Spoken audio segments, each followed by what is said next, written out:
Kamusta kayo mga mahal kong HCPs? Bago po ang lahat ay nais ko kayong i-congratulate dahil matapos ang isang buong taon, kayo ay ganap ng mga Angat Master.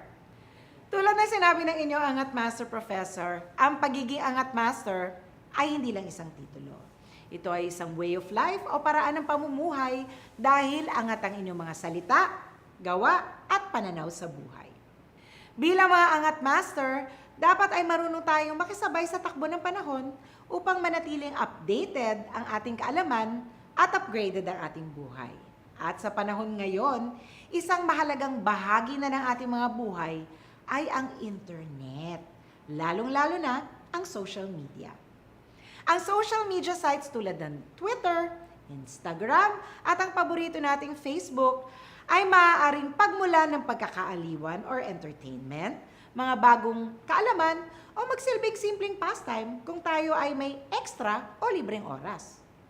Ngunit, alam ba natin na maraming alitan at di pagkakaunawaan ang nagsisimula o di naman kaya ay lumalala dahil sa maling paggamit ng social media?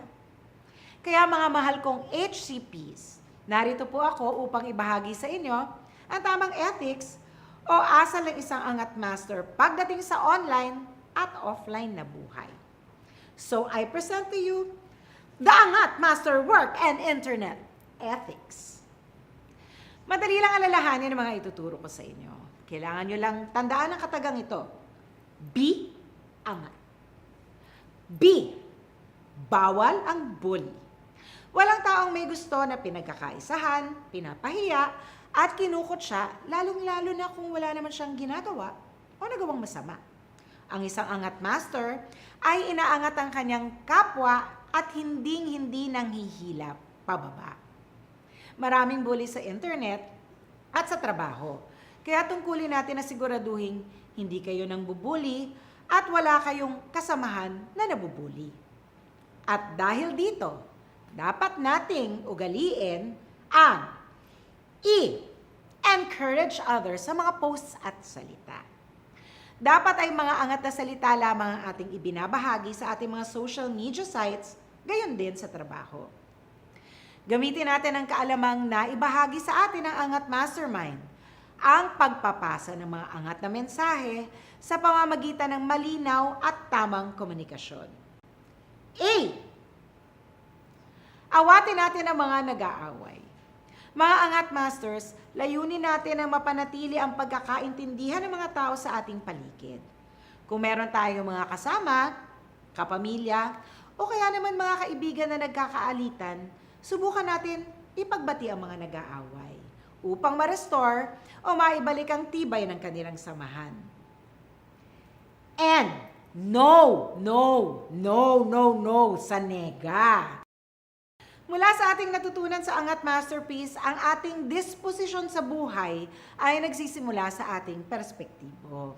Kung tayo ay positibo, kahit ano pang pagsubok ang dumating sa ating buhay, tsak na maaalpasan natin ang mga ito dahil alam nating meron tayong positibo at pinagpalang buhay. At ang pagkakaroon ng positivity ay nakakahawa. Kaya tanggalin natin ang nega sa online at sa offline na world. Imbes na negativity ang ating hinahasik sa paligid, positivity ang ating ibahagi. Ganyan ang mindset ng isang totoong Angat Master. G. Gumamit ng magagalang na salita. Natutunan natin sa Angat Master Showman na ang tamang tindig o posture ay nakakatulong sa pagko-communicate sa ating mga pasyente, katrabaho, kapamilya at mga kaibigan. Ngunit, alam nyo ba, nakasama sa posture, ang paggamit ng mga magagalang at naaayong salita. Kahit maganda manamit, wala itong silbi kung hindi magaganda ang mga salitang lumalabas sa iyong bibig. Piliin natin maging angat. Maging maingat tayo sa mga ginagamit nating salita at paraan na binibitawan ng mga ito, whether sa internet world or sa real world. A. Alamin ang katotohanan bago pagkwentuhan. Mga Angat Master, tao din lang po ako at alam ko po na masarap talagang makipagchismisan. Ngunit, kaya nga ito tinatawag na chismis dahil hindi ito yung buong katotohanan. Bago tayo mag-share ng mga sabi-sabi, mapa sa internet man o sa actual na buhay, suriin muna natin kung gaano ito katotoo.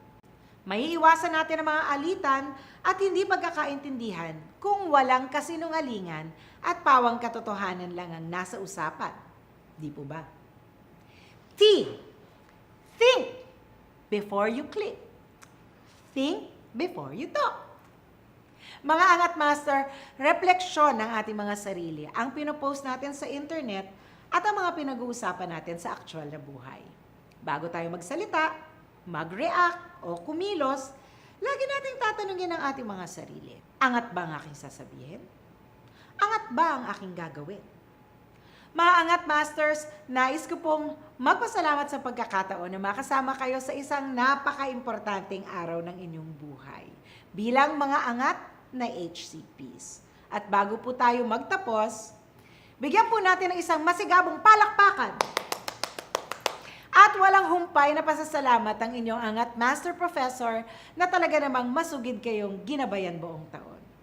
Muli, congratulations mga Angat Master! Patuloy natin ang buhay na angat!